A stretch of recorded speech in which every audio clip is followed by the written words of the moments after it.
What's up, guys? Welcome back to King Kraken Sports. Mike here, back with another video for these draft grades, trying to wrap them up as fast as possible because the draft's been over for about a week. If you missed today's video, the link will be down in the description. We talked about the NFC North, and I had some thoughts. If you missed any of the other draft grade videos, they're also down in the description. Like I said, we're going to talk about the AFC West today, or this afternoon. So, the AFC West is an interesting division to tackle these draft grades because two teams nailed the draft, and two teams absolutely did not nail this draft. Let's start with a team that did nail the draft, the Denver Broncos. You know what? I look at the grades I gave them, and I even feel like, despite the overall grade I gave them, I still kind of feel like some of the grades I gave individual picks were a little low at points. So let's get right into this. First off, we've got Bradley Chubb at pick 5.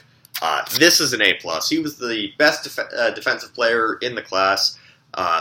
Picked at 5, he was graded at as my third best player in the class behind Barkley and Nelson. This is an A+. Yeah, the Denver Broncos absolutely nailed this draft. I am just fixing a couple of things, like there's some typos and shit in my spreadsheet that I did not realize. Yes, so Bradley Chubb, great pick, great value. Pairing him with Von Miller is going to be terrifying. Good luck, AFC West offensive tackles. This was one of those. The next pick is one of those where I looked at it, and after having some time to think about it, I changed my grade on it for the better. Cortland Sutton, the wide receiver out of SMU. I had him graded at 40 over. I had him ranked 38 overall. They got him at 40, and originally I gave this a B+ because I wasn't sure about the need. And then it hit me over the course of the week that Demaryius Thomas is getting up there in age. Emmanuel Sanders is getting up there in age. These guys are going to need their replacements soon, and could be within the next year or so. And you know what? Cortland Sutton can start off as a nice number 3 wide receiver, and Denver can start airing the ball out a little bit more and everything. I like this pick. I like this pick a lot after taking some time to think about it. I regraded it this morning, and it is now an A-. Is he going to make an immediate impact right now? No. But maybe next year he might be their number 1 wide receiver. This is overall a really good pick. And at this point, I maybe start wondering whether John Elway had a lot to do with this draft, because he's not known for his drafting. Round 3, Royce Freeman out of Oregon. This pick, while Royce Freeman will probably be their starting running back this year, there were still better running backs available, so I'm not going to go too crazy with the grade for it. I gave it a B. He'll start. He'll be a great player for them. I'm just not sure about where exactly Royce Freeman's value would be. I would have thought it was a little bit later. I had about 137, so maybe a little bit of a reach, but I mean, for a starting caliber running back in that system, that's pretty good. Isaac Yiadom, the corner out of Boston College, got him at 99, graded him at 108. This is another A-. Denver nailed the first 3 rounds of this draft. The one pick from them that I don't really like was Josie Jewell at 106. I gave Jewell an undrafted free agent grade. I graded him at 231. There were much better linebackers ahead of him. Josie Jewell is my 22nd ranked linebacker, so to see him taken that early, I didn't really like the pick. Wasn't a big fan. I ended up giving that pick a D+. Just thought maybe they'd go in a different direction. Even if they wanted a linebacker, there was still a lot of players that were better than him when I looked at the film and tried to project what exactly they could be at the next level. Josie Jewell, I just saw a special teamer. Deshaun Hamilton, the wide receiver out of Penn State, was the pick at 113. This guy is, his upside is Emmanuel Sanders. And he's, like a 1-year guy because Chris Godwin was the feature receiver the year before. But he probably can be a solid number 2 wide receiver, again, for when Emmanuel Sanders retires. So This is another great pick. They got him at 113. He was ranked 102 on my board. This is an A-. Player I'm higher on than most, Troy Fumagalli out of Wisconsin, the tight end. They got him at 156. He was 129 on my board. This is another A-. Love this pick. Sam Jones, the guard out of... one thing before I talk about Sam Jones, Troy Fumagalli pick. Is Denver ever going to actually get the tight end position right? Because they've had Hireman, Jake Butt. There's another tight end that they drafted recently, and now Fumagalli. Are they ever actually going to use any of these tight ends that they drafted? It's just a question I got to ask. Moving on, Sam Jones, the guard out of Arizona State, 183 overall pick, 156 on my board, another A-. Then they get a great value pick late in the draft with Keyshawn Bierria, 217. I had him at 147. This is one of those linebackers that I had ranked ahead of Josie Jewell. Would have been fine if they actually had switched them and gotten Bierria at 106 and Jewell at 217. I gave the Bierria pick an A+. And then David Williams, the running back, I didn't know who he was, so I gave him a C because I can't make a solid judgment call on it. So they get an A+, an A-, an B, an A-, a D+, then 3 straight A-, an A+, and a C. Denver nailed this draft. I gave them an A. Let's talk about one of those teams that didn't nail this draft, and that is the Oakland Raiders. First off, at 15, thankfully they traded back before making this pick. Otherwise, wouldn't have gotten a Marcus Davenport level rant from me, but, would have been a lot lower graded pick. Colton Miller. Got him at 15. I had him ranked at 26. Thought he was, a nice solid project. I know people, that had him graded as, a first-round pick. I know people that had him graded as a fourth-round pick.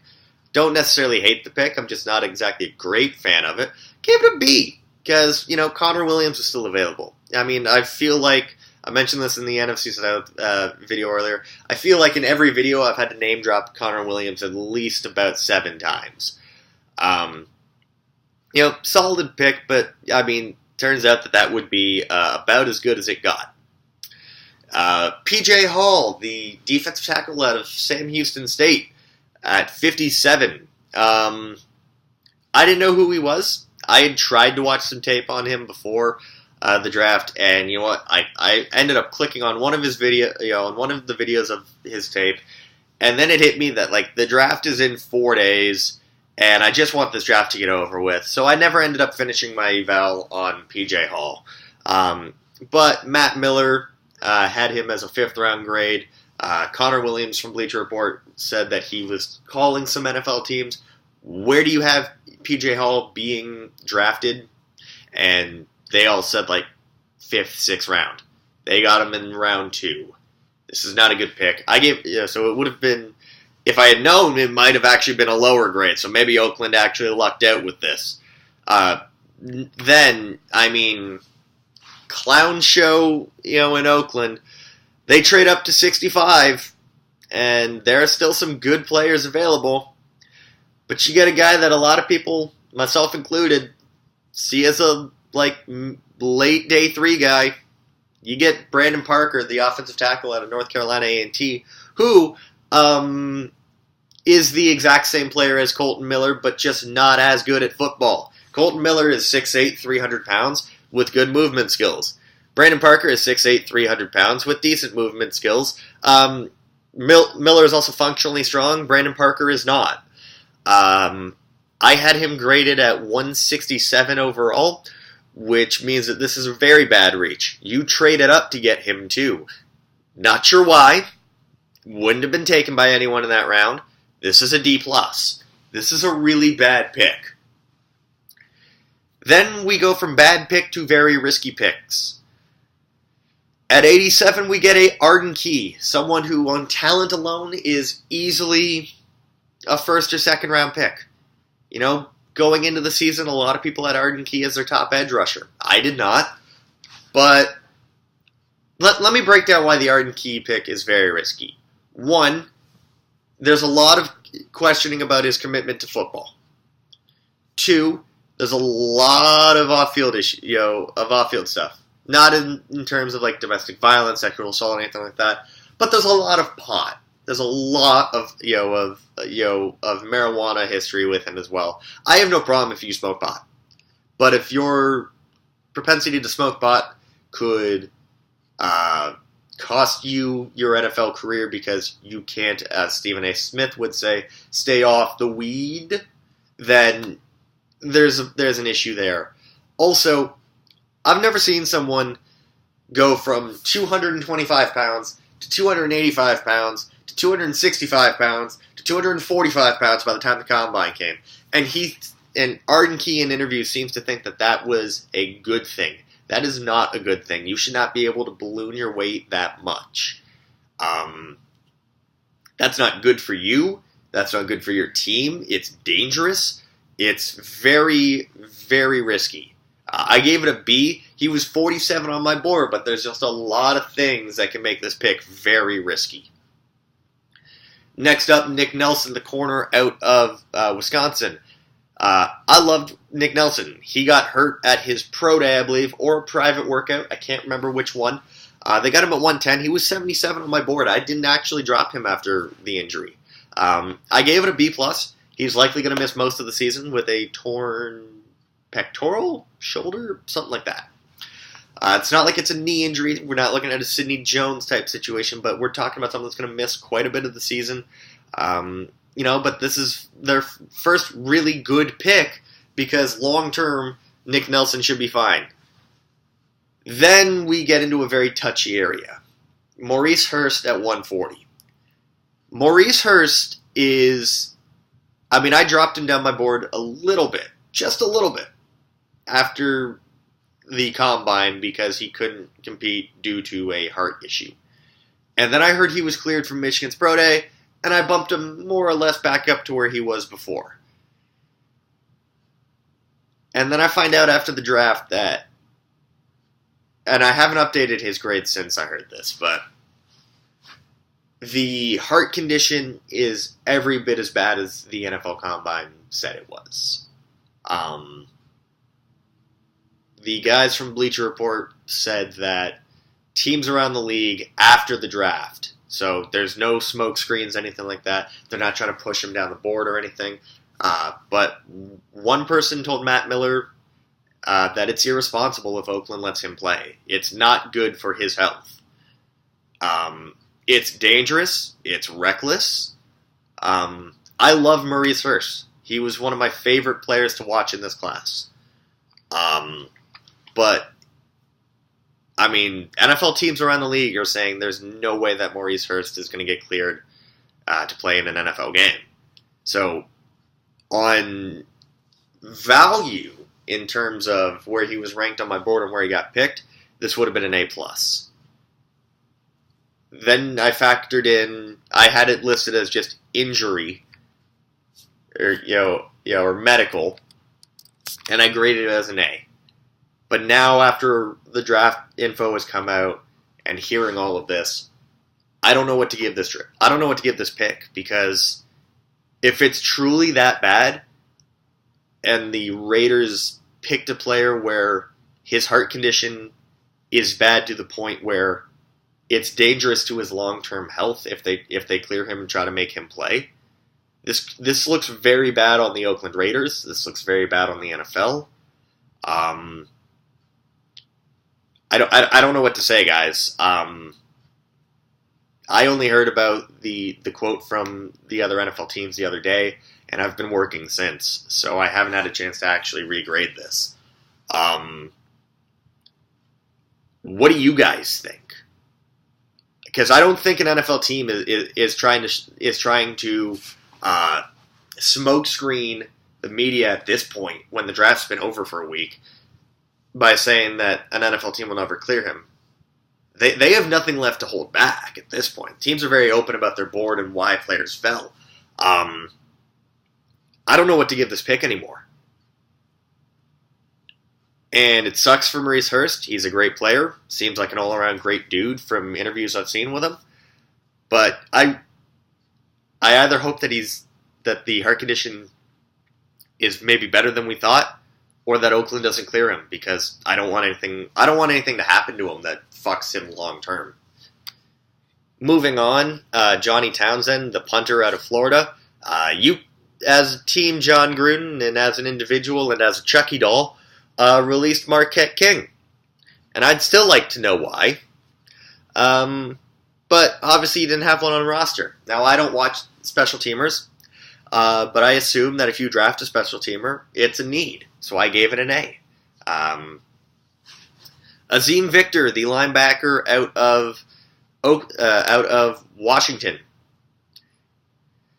This is someone coming into the year who I had as like my number 2, number 3 linebacker. He would have been a highly picked player last year had he not fucked his leg up. I think he broke his leg. Came back, played awful, then ended up getting suspended for the rest of the season. This was not a good year for him. He was 250 on my board. I gave it a B because they at least got a linebacker that fits the need. But Azim Victor, they need fast linebackers, and Azim Victor isn't a fast linebacker either. He had a very bad combine, didn't show much in the way of agility, looked like a little bit unprepared. This also was just not a great pick. Again, better linebackers still available, guys. And they finish off the draft finally with a pick that's actually good. Honestly, if they had gotten Marcel Aitman, at really any pick other than 15, this would have been a great pick. They got him at 228. This was an A+. Marcel Aitman was another one of my favorite players to watch. I think there was worries about separation at the next level. This was their best pick, and they got it at 228. Like I said, this team did not nail the draft. I gave them a C+. This may be lower, depending on Murray's situation. Wow, that was heavy and that was really dark. So let's move on to the... I have it written down as LAC, and I almost always go LA Clippers. The LA Chargers, it's been 2 years and I still haven't gotten used to it.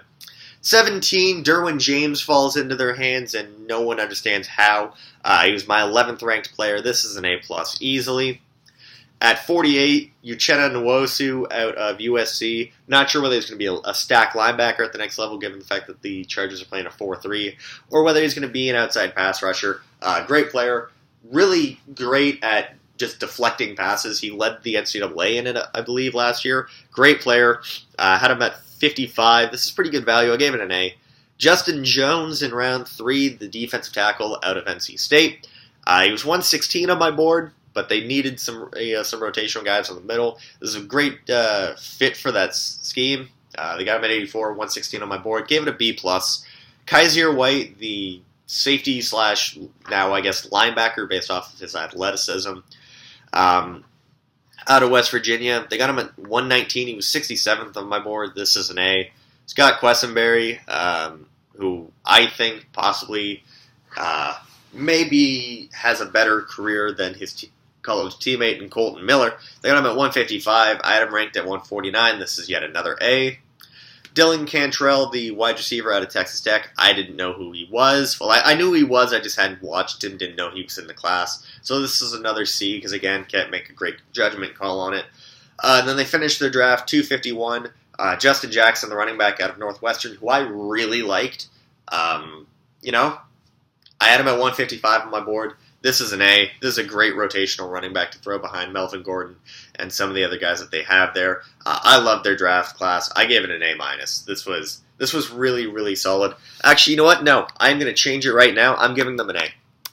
I think the C, when I tried to add it up, skewed it a bit. This is an A. When I look at it again, there's a B+, there's a C, but then it's pretty much all above an A- anyways. I'm giving it an A. I love the picks. Really solid draft class. And again, we go to another team that didn't nail this draft class. Kansas City Chiefs. First, let's talk about Breeland Speaks. I watched his tape a week before the draft, and I didn't see anything. I didn't see anything at all. I saw a 7th round player. Borderline draftable. They got him at 46. When you reach by 5 rounds on a guy, this is an automatic F. What the hell, Kansas City? This was a bad pick. He's an undersized 5 technique. He's like 260, 270. He's too small. He's not athletic enough. This is just a bad pick. They at least made up for it at 75 by getting Derek Nottie, who should have been the pick if they're going to go defensive tackle, at 46. I had him at 65 on my board. This is an A. And then that's the last good pick that Kansas City made, because Dorian O'Daniel at 100, when I gave him a UDFA grade. So we've now had a 7th rounder picked in round 2, and an undrafted free agent grade drafted in round 3. This is a D. Armani Watts, the safety out of Texas A&M. There's a better safety in the state of Texas still sitting on the board in Deshaun Elliott. I didn't like Armani Watts all that much at all. I had a 7th round grade on him. I had him at 197 on my board. This is a C+. Tremont Smith out of Central Arkansas. Didn't get a chance to watch him, so this is a C. And then they got cute. They drafted Reggie McKenzie's son, which is kind of funny, considering Reggie McKenzie's the general manager in Oakland. You draft Reggie McKenzie's son. You announce him as a guard, even though he's a defensive tackle, so I give him a C. It's decent value. I had him as a UDFA, and they got him late, but wasn't great value as a defensive tackle. Also, there were just better guards available. Like Cody O'Connell went undrafted. I like Cody O'Connell as a guard. Rather than having to maybe draft a defensive tackle and teach him how to play guard, this just wasn't that smart. I gave it a C- with the position change as a factor. That's going to do it for today, guys. As always, like, comment, subscribe, tell a friend, tell another friend. I will see you tomorrow when we talk about the NFC West.